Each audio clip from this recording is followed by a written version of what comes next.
the bench.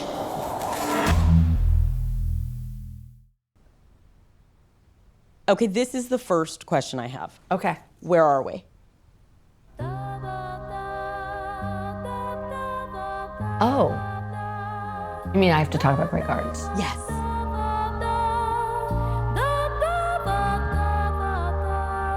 That's my friend, the fashion designer Liz Lange, at Grey Gardens, her estate in East Hampton, which was made famous by the Maysles brothers' iconic documentary. The movie tells the story of Big Edie and Little Edie, two eccentric relatives of Jacqueline Kennedy who once lived in the house. Women with a singular sense of style and a misguided belief that they are still basking in the glow of Camelot, when the truth is anything but. Do you, on the regular, stop yourself and be like, oh my God, it's Grey Gardens? You know, I don't. I mean, I'm very aware of the documentary, but I also just really love the house. I grew up going out to East Hampton. The houses that I remember from my childhood look like this house. The fact that it's Grey Gardens is just like almost the icing on the cake. The house is 10,000 square feet with a pool and a tennis court and acres of beautiful gardens all on the edge of the Atlantic Ocean. Liz has always identified as rich.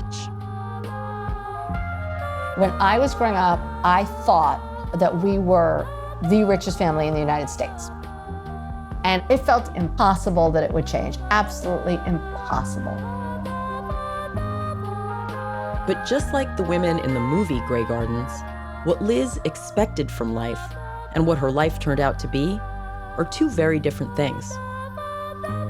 I'm Arielle Levy, and this is the Just Enough Family.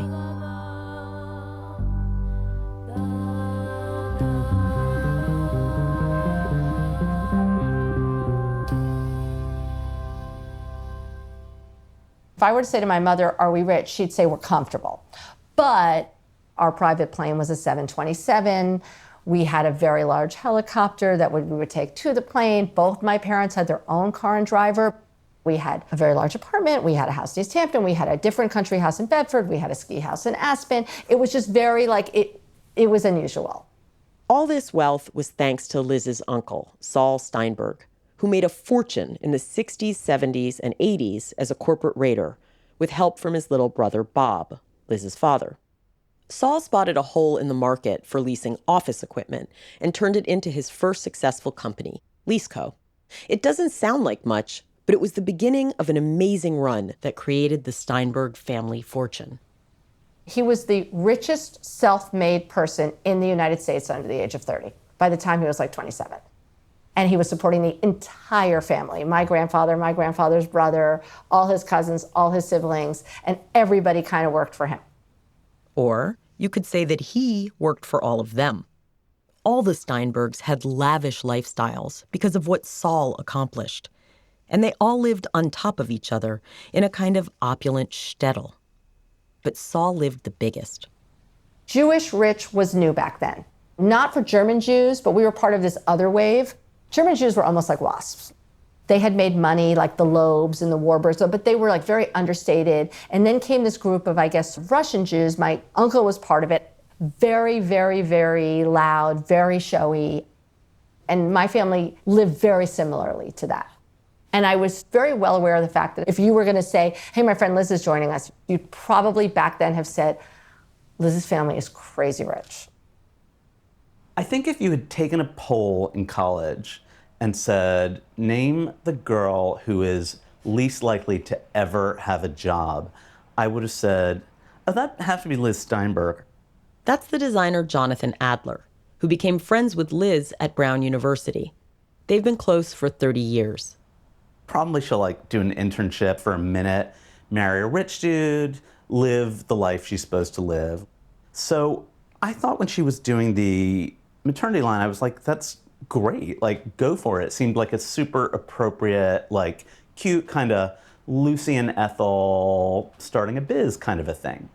Like a rich lady's amuse-bouche before, settling into her appropriate life.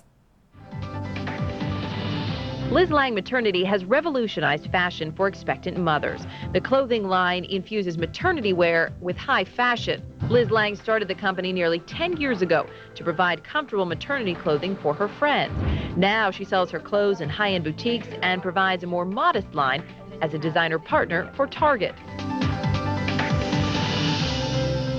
I don't know how to put into words what a thing your brand was. I mean, it's hard to explain why good-looking, slinky, high-end maternity wear was such a big deal. What do you attribute that to? A couple things.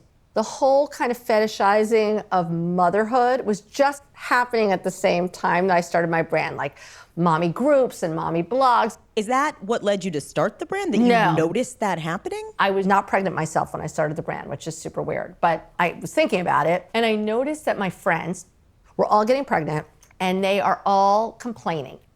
There's nothing to wear. Even friends that weren't normally like big shoppers, they're buying this really expensive stuff like Donna Karan and Calvin Klein. Anything they can find that is stretchy, that is fitted, that looks more normal. And I'm saying to them, like, why aren't you just going to regular, like I've heard of these maternity stores, why aren't you shopping there? Like, what are you doing? I took a look at what some of that stuff looked like. I was just curious. The clothes were so down market. The fabrics were hideous. I always used to joke that they were kind of like don't stand too close to an open flame fabrics. They were styled like the woman herself was kind of morphing into a baby, like with bows and cute details. Peter Pan collars. Little strings on each side that you were meant to tie in the back or tie in the front in a bow. And this was in the 90s when the look was so clean. And like Armani. Armani. Yes, it was the years of Armani. You just wanted to be in a neutral color, very tailored. And then all of a sudden you're pregnant, you feel chemically like another species of humanoid, and then you're supposed to look like a freak. Like a dumpy freak. Exactly. Right? I mean, there wasn't high end. The clothing needed to look just like what women I knew liked to wear when they weren't pregnant. It needed to be made of fabrics that felt high end and just like the fabrics they liked to wear when they weren't pregnant. And that didn't exist. After graduating from Brown, both Liz and Jonathan started their own companies in New York City. Like her uncle Saul, Liz had a talent for identifying a gap in the market. I'd be like on my Potter's wheel, talking to her on the phone, and I'd say, oh, can you talk? And she'd say, can't talk, slammed. And I'd say, how much do you have in this morning? It was like 11 a.m. She's like, 30,000, gotta go buy it. A one-room shop on the second floor that's doing $30,000 by 11 a.m. is a retail revolution. Like, those numbers simply do not exist. I thought she was crazy. That's Liz's mom, Kathy Steinberg. She knows a lot about retail. Kathy was once on a TV show about shoppers who spend over $1 million a year. Now, I would understand if Prada decided to be open by appointment, but Liz Lange was not Miuccia Prada. And I remember saying or thinking, who is going to make an appointment? I just didn't think the way she was rolling it out could possibly work. The brand was nothing. It was Wizard of Oz. It was me in a small office seeing women one at a time, but all of a sudden I was in Vogue, or this huge spread in People magazine with Cindy Crawford. And Cindy also was on TV every week. And she would open her closet and be like, there's this woman in New York named Liz Lange who's making clothes for me. And then my answering machine at the office would be on can't accept any more messages. I always think if I was watching a movie in my life, I'd watch like that whirlwind thing that they sometimes show in a montage. Like it all happened so fast. It went from, oh, I have my cousin Liz, great, to my cousin is Liz Lange. Liz Lange, wow, that's amazing. What a smart idea. I love her stuff. All of a sudden, she was kind of a celebrity. That's Laura, Liz's cousin and Saul's daughter. Laura grew up with an expectation that she'd go into business and do something innovative too. Being an entrepreneur in our family is something that comes very naturally. Just talk to me about that for a second. How was that in the ether of your family? How did you know that was kind of what one did? I mean, the story of starting Lisco was, I knew, a big deal. That whole concept of coming up with a new business model was a big, big part of our childhood. I mean, we were surrounded by people who were doing things a little differently. We would do our Seder every year with who I called Uncle Ronnie, but it was Ron Perlman and Carl Icahn and like all the corporate raiders of the 80s. Everybody in my parents' world was a thing in the business world. Like the way celebrities must all hang out together. Like that was just who they knew. And what did the women do? I didn't know any friends of my parents' wives. No, none of the women worked. Right. None of them. Oh, no, I know. But what'd they do with how'd they spend the day? See, I never really was clear on that because I always joked, people always be like, oh, so your mother was a homemaker. I'm like, well, no, she wasn't a homemaker. I mean, I think of my mother like, out shopping, on the phone. Like when I would come home, my mother would usually be sitting on her chaise lounge in her bedroom. She wasn't a big smoker, but she always had like one cigarette a day. And she'd be on the phone with her friends. This is what's really strange about it. I actually thought it was a great life. That's, I think, also why when I started Liz Lange Maternity, that I wasn't certain it was just going to be my career because I didn't have a lot of role models, not in a bad way. Again, like no complaints. That just wasn't the way I looked at the world because my mom and her friends didn't work. You never thought, oh, this is inadequate. I need more stimulation than this. No, I don't recall them complaining. I know there's a lot today. Women wrote about it in the 70s. They were unsatisfied, but that wasn't, I didn't, if but that's maybe true, they weren't rich. Right. They didn't see it to me. It seemed really great. That's the way it seemed to my, again, like my little girl eyes. Like it all looked kind of fun. So you were going to make clothes for other Upper East Side ladies. That's for what fancy I thought. ladies. Right. Well, that's the other really interesting part. So that was my conception. I thought, well, this is going to be for all the, I don't know, ladies who lunch and my, rich fancy friends. But really, really quickly, it became apparent to me that actually my best customers and really my bread and butter were like working women. And this is like sort of feministy, but true. They would basically be like, I cannot face this sea of men who already think it's weird that I'm pregnant at my job in investment banking or my job at a law firm and come in some weird pink item with big bows on it and say, here, I'm here to help. I can't do it. Like the stories and the letters that I used to get from women, you have changed my life. I couldn't have kept my job. I was so humiliated, but you made me feel normal. Like things that literally like still to this day move me. I was about to say, like, as much as you don't like the term feminist, I can't help it. It smells a little bit really empowering. I mean, surely you feel proud. Ended up being really empowering for women, and that part is so cool, and I am so proud. So you are actually okay with that. You don't want to be called a feminist, but you don't object. I wasn't trying to disempower women. Let's say that. I wasn't trying to disempower them. I don't think I fully understood how humiliated women were feeling. I knew they didn't like the clothes, and here I was on the most superficial level, never having been pregnant, being like, I'm not going to wear that when I'm pregnant in 6 months. No way. And then I realized it was so much bigger than that. Then it became almost like a movement. Liz changed the way people thought about maternity wear. She created a whole new idea of how a pregnant woman should look. She was so successful, so beloved by women, that companies like Target and Nike wanted to collaborate with Liz on maternity lines of their own. So it was 1999, and I got a call from someone who identified herself as an executive at Nike.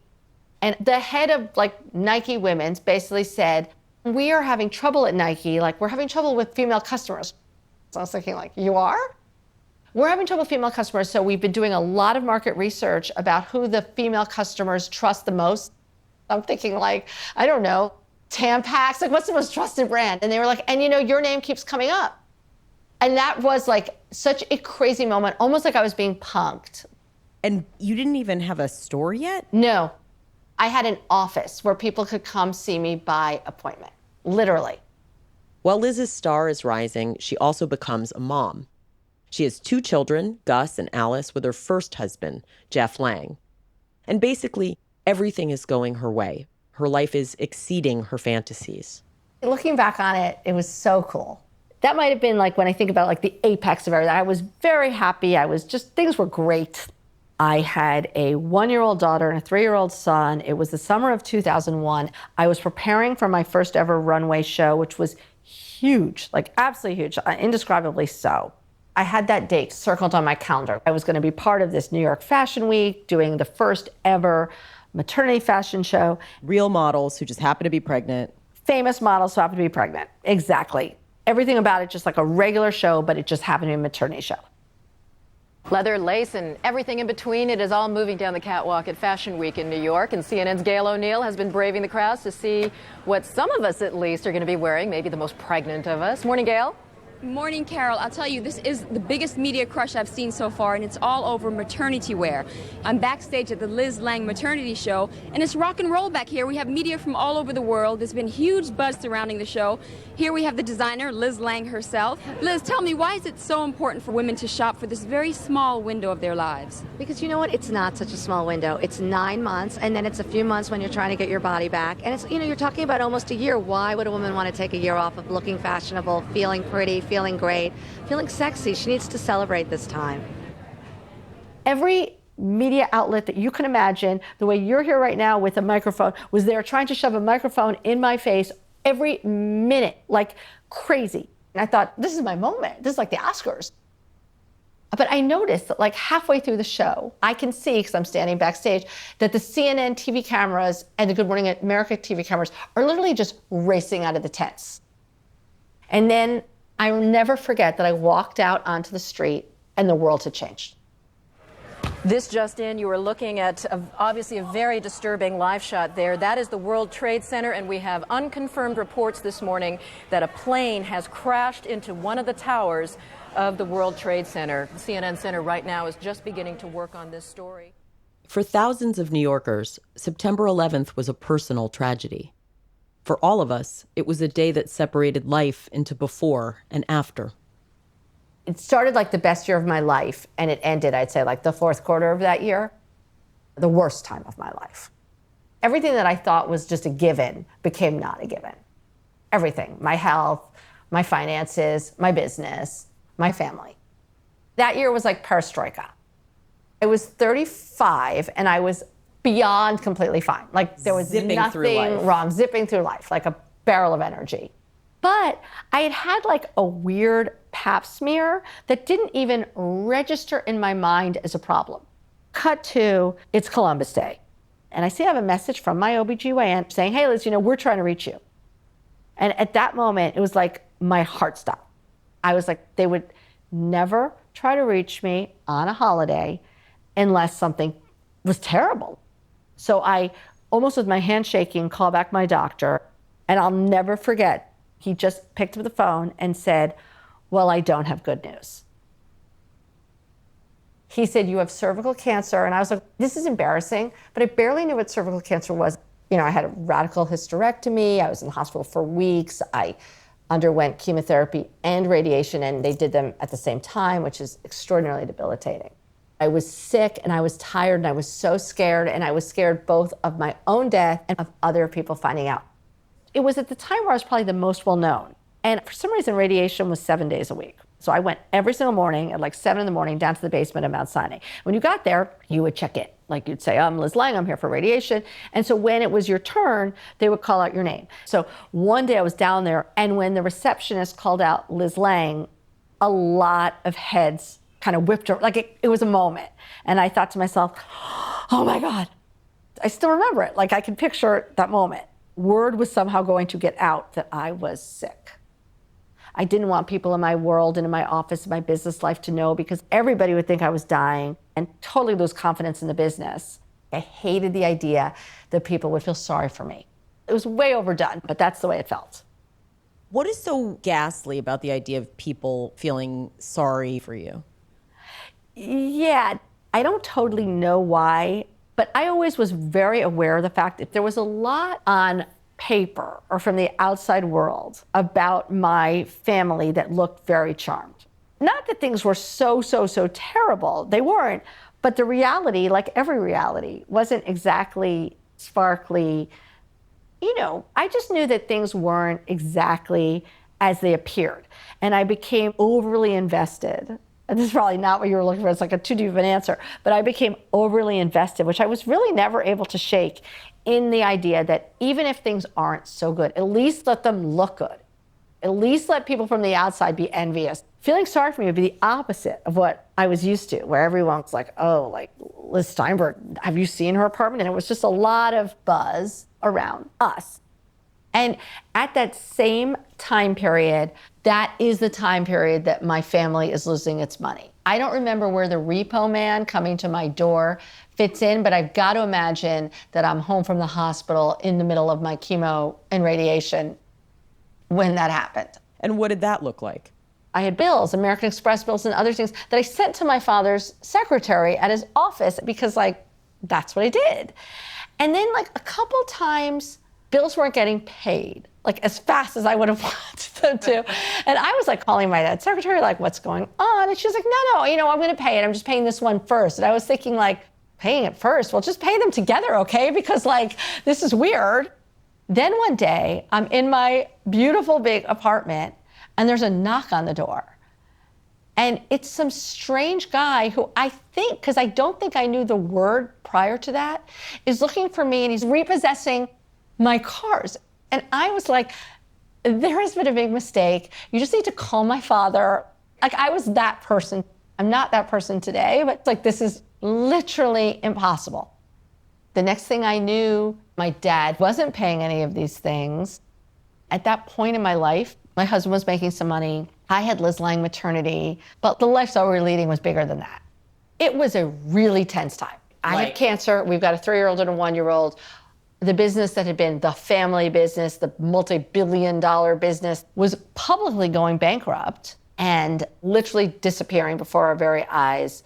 And so that's when the family fractures? Fracture is the understatement of the year. What happens? So we went from being extremely close. We spent every holiday together. We were just always together. There was something so mooring about being part of my family. On the high holidays, when we went to Central Synagogue, which was sort of one of the centers of rich Jewish life. And when we went there, everybody wanted to say hello to my parents. Everybody wanted to curry favor. Everybody wanted to be nice. How's Saul? What's going on? We would sit with my uncle and we all sat together. We'd go afterwards to Chinese food for lunch, everything, everywhere we went. And then everything changed. When money is good, everyone gets along. The minute you see money issues, that's when you start seeing major fights. And my family fell apart, fell apart. No one was speaking. Everybody was angry. We were being humiliated left, right, et cetera. There were tons of articles. If you Googled it, you'd see, I think our family's collapse was profiled in Vanity Fair and possibly New York Magazine. They were always bold-faced names. But when their business collapsed, the press covered the Steinbergs relentlessly. Here's how Vanity Fair describes Saul and his third wife in that piece about their downfall, which was called Vanished Opulence. Using his huge fortune, at times estimated to have been nearly $1 billion, Saul and Gayfrid had become the king and queen of Nouvelle society. Just what happened to Saul Steinberg's money is a question the Steinbergs' friends wish people would stop asking. It just it was this overarching, looming thing. How rich we were, how smart my uncle was, what an incredible business person he was. I was so worshipful. Everything that was presented to me in our family, I just swallowed completely whole. We are one of the richest families in the world. That could never change. We're Steinbergs, we are Steinbergs. We're made of money.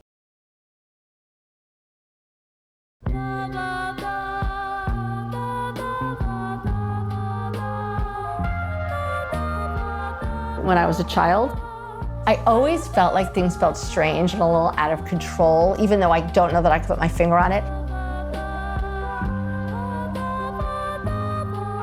So because I wanted to be a writer, I was always writing this little story. And in the story, my name was Lisa, and Lisa lived with the Just Enough family. And the Just Enough family always had just enough. They weren't hurting, they could always get the next meal, but they had just enough, whereas we had way too much.